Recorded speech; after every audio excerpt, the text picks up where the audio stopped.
नमस्कार, मी सुरेंद्र भावे. सकाळ क्रिकेट रणसंग्राममध्ये आपलं पुन्हा एकदा स्वागत. भारताची टीम आणि भारतीय उपखंडातल्या मॅचेस या बघताना आपल्याला अनेक वर्ष आपल्याला माहिती आहे की स्पिनला चांगली अशी विकेट्स इथं बनायची आणि याच उपखंडामध्ये माझ्या मते इतके महान स्पिनर्स होऊन गेलेले आहेत की त्या स्पिनर्सची नावं आपण नुसती ऐकली तरी आजही त्यांचा दरारा आपल्याला जाणवतो. त्यातले एक अतिशय दिग्गज लेफ्ट हँड स्पिनर भारताचे भूतपूर्व कप्तान बिशन सिंग बेदी यांचं परवाच दुःखद निधन झालं आणि बिशन सिंग बेदी यांच्याबरोबर इरापल्ली प्रसन्ना, भागवत चंद्रशेखर आणि एस व्यंकटराघवन, श्रीनिवास व्यंकटराघवन या क्वार्टेटनी आपल्या अक्षरशः जग दणाणून सोडलं होतं. त्यानंतर आपल्या उपखंडातल्या मुथय्या मुरलीधरन श्रीलंकन बॉलरनी 800 धावांचा बळींचा टप्पा गाठून एक वर्ल्ड रेकॉर्ड केलेला आहे. आणि अशा परिस्थितीमध्ये भारतामध्ये सुद्धा बिशन सिंग बेदी यांच्यानंतर अनिल कुंबळेनी 650च्या वरचा टप्पा गाठला. तोही एक अप्रतिम स्पिनर होता. हरभजन सिंग हा भारताचा एक अप्रतिम स्पिनर होता. त्याच्यात व्यंकटपती राजू, राजेश चव्हाण या लोकांची तेव्हा त्याला साथ मिळायची. नरेंद्र हिरवानी ज्यांनी स्वतःच्या पहिल्या टेस्ट मॅचमध्ये 16 बळी मिळवले, हे एक इंडियाचे अतिशय महान स्पिनर होते. रजिंदर गोयल ज्यांचा फार कमी ठिकाणी उल्लेख होतो आणि पद्माकर शिवलकर आपल्या मुंबईचे, हे महान स्पिनर आपल्याकडे होते. तर ह्या स्पिनरनी गाजवलेली ही भूमी आणि या भूमीवर आणि आशिया उपखंडात इतर संघांमध्ये असूनसुद्धा भारताकडे नाही अशी खंत आपण बाळगायचो, ते म्हणजे फास्ट बॉलर्स. कपिलदेव निखंज यांचं नाव नेहमीच आपण घेऊ की अशा कालखंडात त्यांनी मोठे पराक्रम केले जेव्हा इंडिया हे फास्ट बॉलिंगसाठी एक मोठं क्षेत्र मानलं जायचं नाही. जवागल श्रीनाथ यांनी अतिशय, व्यंकटेश प्रसाद या दोघांनी अतिशय चांगली कामगिरी करून आणि झहीर खान आणि नेहरा यांनी ते काम पुढं चालू ठेवलं.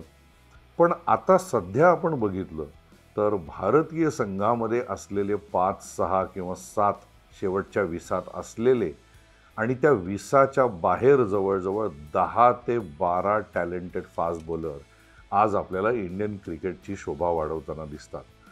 मला खूप लोक असा प्रश्न विचारतात की हे असं कसं घडलं. तर ह्याच्या मागे एक खूप मोठी सिस्टीम कार्यरत असते. तर भारताकडे एकदम अचानक इतके जागतिक दर्जाचे फास्ट बॉलर कसे काय तयार झाले आणि ते एकाच संघामध्ये खेळत असताना आपल्याकडे रिझर्व्ह फोर्समध्ये 10-10 फास्ट बॉलर आहेत, तर असं कशामुळे घडू शकलं? जगभरात हा एक अतिशय चर्चा केला जाणारा मुद्दा आहे. त्या चर्चेत अनेक संशोधकांनी, अनेक तज्ज्ञांनी त्यांची मतं नोंदवली आहेत. आज आपण ती अनेक अशी सारी कारणं आपण बघूयात की ज्यामुळे भारतामध्ये एकदम अचानक हे फास्ट बॉलरचं पीक आलं आहे असं म्हणायला हरकत नाही. पीक हा शब्द तुम्ही मराठी आणि इंग्रजी दोन्हीमध्ये वापरला तरी दोन्ही दृष्टीने भारत आत्ता सध्या त्या स्थितीमध्ये आहे. तर फास्ट बॉलिंग हे एक ॲग्रेसिव्ह आर्ट आहे. त्याच्यामध्ये एक प्रकारचं ॲग्रेशन असतं, इंटिमिडेशन असतं अपोजिशनचं, आणि हे आपल्याकडं का होत नव्हतं? तर माझ्या मते त्यातली एक मानसिकता पूर्वी खेळाडूंची आणि प्रशिक्षकांची पण अशी असायची. म्हणजे मी अगदी क्लब लेव्हलपासून असं बघितलं की ज्याला अतिशय वेगाने गोलंदाजी करायला आवडते अशा लोकांना सुद्धा आपण त्यांची चेष्टा करून किंवा त्यांना भानावर आणलं असं म्हणून आपण त्यांना लाईन अँड लेंथ, टप्पा कसा पकडायचा हे शिकवायचो. तर ही मानसिकता ही थोडीशी राईट फ्रॉम ग्रासरूट लेवल ही आपल्याला इंडियामध्ये बदललेली दिसते. आणि आता फास्ट बॉलिंग म्हणजे अतिशय वेगवान चेंडू टाकणं, आणि ते करायला जर एखाद्या मुलाला किंवा मुलीला येत असेल तर त्याला आपण नंतर लाईन अँड लेंथ शिकवू शकतो. ही मानसिकता गेल्या 15-20 वर्षात इंडियामध्ये हळूहळू रुजायला लागली. सांगायला मला निश्चित मी तुम्हाला हे सांगू शकेन की पाकिस्तानमध्ये ही मानसिकता पहिल्यापासून होती. पाकिस्तानकडे एक बॅटरी ऑफ फास्ट बॉलर नेहमीच उपलब्ध असते, आपण बघितलं आहे. त्यांच्याकडे मात्र कुठल्याही नौजवान फास्ट बॉलरला असंच सांगितलं जायचं की तुला जितक्या स्पीडनी बॉलिंग टाकता येते तितक्या स्पीडनी टाक आणि मग आपण तुझे स्किल डेव्हलपमेंट करू, मग तुझ्या ॲक्शनवर काम करू किंवा तुझा टप्पा नीट पडत नसेल तर त्याकडे लक्ष देऊ. ही मानसिकता भारतामध्ये गेले 10-12 वर्ष आली. भारतामध्ये फास्ट बॉलिंगमध्ये काम करणाऱ्या अनेक संस्था कार्यरत आहेत. पहिलं तर मी म्हणेन की BCCIची नॅशनल क्रिकेट अकॅडमी आणि इथे भरत अरुण यांच्या काळात एक अतिशय गुणवान प्रोग्रॅम NCAमध्ये तयार केला गेला फास्ट बॉलर्ससाठी आणि त्या फास्ट बॉलरच्या प्रोग्रॅमचा हळूहळू परिणाम आपण जर बघितला तर आपल्याकडं आजची पेस बॅटरी दिसते. आता सर्वस्वीपणे मी फक्त त्यांनाच किंवा ह्या संस्थेला श्रेय देईन असं नाही. MRF पेस फाउंडेशननी आपापल्या पद्धतीने अतिशय चांगले प्रयत्न केले. त्यांचा जवळजवळ 8 ते 10 वर्षाचा त्यांच्याकडे सहवास त्यांना मिळाला हा डेनिस लिली यांचा, की जे स्वतः अतिशय अभ्यासू आणि अतिशय आक्रमक फास्ट बॉलर होते. त्यानंतर आता ग्लेन मेग्रा त्या संस्थेमध्ये काम करतो आणि हे सगळं आपण बघितलं तर ही बदललेली मानसिकता हे त्याचं एक पहिलं प्रमुख कारण आहे. म्हणजे आपण आता कुठच्याही यंग खेळाडूला जोरात टाकायला बॉलिंग आवडत असेल, फास्ट बॉलिंग आवडतं, तर त्याला आपण अरे बाबा आपली आपली लाईन लेन बघ आणि टप्प्यावर बॉल टाक असं आपण त्याला सल्ला देत नाही. हे त्यातलं फार मोठं वैशिष्ट्य आहे आणि हे अगदी ग्रासरूट लेवलपर्यंत आता केलं जातं. आता हा भाग झाला की एक चांगला उत्कृष्ट प्रोग्रॅम आपण रन करतोय आणि अतिशय आपली मानसिकता फास्ट बॉलरच्या बाबतीतची बदललेली आहे, कोचेसची बदलली आहे, खेळाडूंची बदलली आहे, क्रीडा संघटकांची बदलली आहे. आता याबरोबर आपण जर बघितलं तर भारत एका अशा स्थित्यंतरामधनं जातोय की जिथं घरोघरी फिजिकल फिटनेसचा अवेअरनेस पोचलेला आहे आणि हा माझ्या मते अतिशय महत्त्वाचा पॉईंट आहे. म्हणजे मी ज्या कंट्रीमध्ये चांगले गुणी आणि अतिशय वेगाने बॉलिंग टाकणारे फास्ट बॉलर मी ज्या कंट्रीमध्ये बघितले त्या सगळ्या कंट्रीमध्ये एक कॉमन डिनॉमिनेटर आपण त्याला म्हणू, एक महत्त्वाचा मुद्दा जो सगळीकडे आपल्याला दिसतो तो म्हणजे फिटनेसचा अवेअरनेस. आणि ज्या कंट्रीज फिटनेस अवेअर आहेत तिथे फास्ट बॉलिंग ही चांगली रुजू शकते. कारण फास्ट बॉलिंगला नुसती ताकद लागत नाही, त्याच्याबरोबरच त्याला फ्लेक्झिबिलिटी म्हणजे लवचिकता ही पण लागते. त्याला प्रचंड दमदार स्टॅमिना लागतो त्या फास्ट बॉलरकडे. म्हणजे हे सगळे फिटनेस कल्चरचे कंपोनंट आहेत.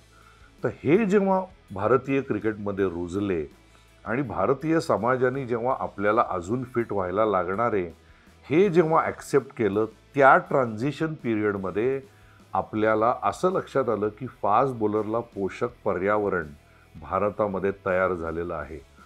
पूर्वी असं म्हणलं जायचं की फास्ट बॉलिंग ही फिजिकल टूल्सवर अवलंबून असते. म्हणजे तुम्ही 6 फुटाहून उंच आहात का, तुमच्याकडे लॉंग लेग्स आणि लॉंग आर्म्स असे आहेत का, तुमची डिलिव्हरी प्रचंड वर्ण जोएल गार्नरसारखी येते का, हे सगळे अतिशय महत्त्वाचे मुद्दे असले तरी फिट खेळाडू हा वेगवान गोलंदाजी करू शकतो आणि त्याला हाईट ही क्रायटेरिया नाही. हे पहिल्यांदा माझ्यामते लसित मलिंगाने प्रूव्ह केलं की लसित मलिंगाच्या त्याच्या युनिक ॲक्शनमध्ये तो 140-145च्या वेगाने गोलंदाजी करायचा आणि तो फिजिकली फिट असला तरी तो असा काही 6 फूट 4 इंच वगैरे असा नव्हता. तर त्यामागचं मूळ तत्त्व मला हेच वाटतं की फिजिकल फिटनेस. मग हा फिजिकल फिटनेस आल्यानंतर हळूहळू SNC म्हणजे स्ट्रेंथ अँड कंडिशनिंग यातले एक्सपर्ट्स आपल्या कंट्रीमध्ये आले किंवा आपल्या कंट्रीमध्ये ती जर अभ्यासाची पदवी अवेलेबल नसली तर परदेशात जाऊन अनेक खेळाडूंनी, फॉर्मर खेळाडूंनी, अनेक ट्रेनर्सनी या SNCचा अभ्यास केला. त्याबरोबरच फिजिओथेरपी, एखादा फास्ट बॉलर इंज्युअर्ड होऊ नये म्हणून त्याच्यावर जे प्रचंड मोठं काम केलं जातं आणि इंज्युअर्ड झाला तर त्याला रिटर्न टू प्ले प्रोटोकॉल्स वापरून त्याला परत खेळतं कसं करायचं हे शास्त्र अतिशय प्रगत होत गेलं.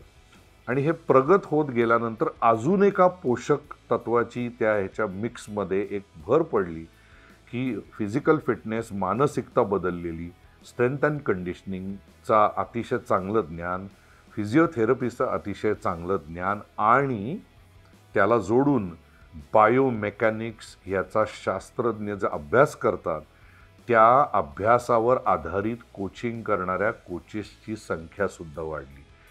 आता बायोमेकॅनिक्स माझ्या मते it is not end all and be all. म्हणजे बायोमेकॅनिक्स कळलं तरच फास्ट बॉलर अतिशय जोरात बॉलिंग टाकू शकतो असं नाही आहे. परंतु मानवी शरीराचा स्पोर्ट्समध्ये केला जाणारा अतिशय चांगला उपयोग की ज्याच्यात तो इंजुरीज त्याला कमी होतील आणि त्याचं इफेक्टिव्हनेस वाढेल, ह्याला बायोमेकॅनिक्स असं शास्त्र म्हणतात.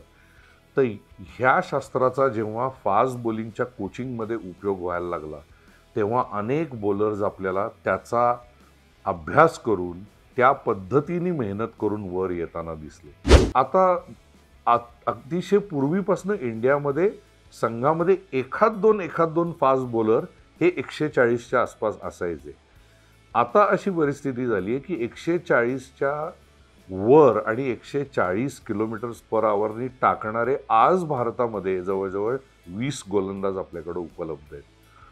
तर यामुळे आपल्याला लक्षात येतं की त्या क्षेत्रातली आपली डेप्थ अतिशय वाढली आणि ह्या सगळ्याचं एक जर आपण एकत्रीकरण केलं तर ह्या सगळ्याचा एक इफेक्ट असा झाला की फास्ट बॉलर तयार व्हायला जी इकॉलॉजी तयार व्हायला लागते, जे पर्यावरण तयार व्हायला लागतं, ते पर्यावरण आपोआपच भारतामध्ये तयार झालं आणि आता तर ते रुजलंय असं म्हणायला तरी हरकत नाही. याच्या बरोबरीने काही छोटे पॉईंटसुद्धा आहेत. पूर्वीच्या म्हणजे माझ्या जनरेशनच्या आणि माझ्या आधीच्या जनरेशनच्या लोकांना डाएट काय ठेवायचा, आपला आहार काय ठेवायचा, स्पोर्ट्समध्ये पीक परफॉर्मन्स म्हणजे आपलं बेस्ट देण्यासाठी काय काय करायचं याचं फार कमी ज्ञान होतं.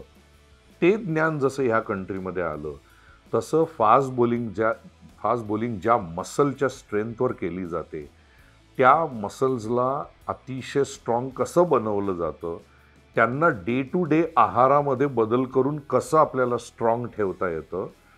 आपण फास्ट बॉलिंगचे 10-10 ओव्हरचे 2-3 स्पेल टाकल्यानंतर आपण आपल्या बॉडीची रिकव्हरी कुठल्या डाएटमधनं करू शकतो आणि असे कुठले कुठले उपाय आहेत की जे मॅचचा टाईम संपल्यानंतर आपल्याला करता येतात आपल्या रिकव्हरीसाठी.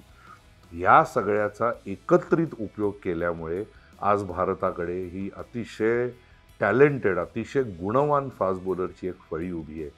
म्हणजे त्याच्यात तुम्ही बघितलं तर आज प्रत्येक रणजी ट्रॉफी सामन्यामध्ये सामन्याचा खेळ दिवसाचा खेळ संपला की आईस बाथ ही घेतली जाते.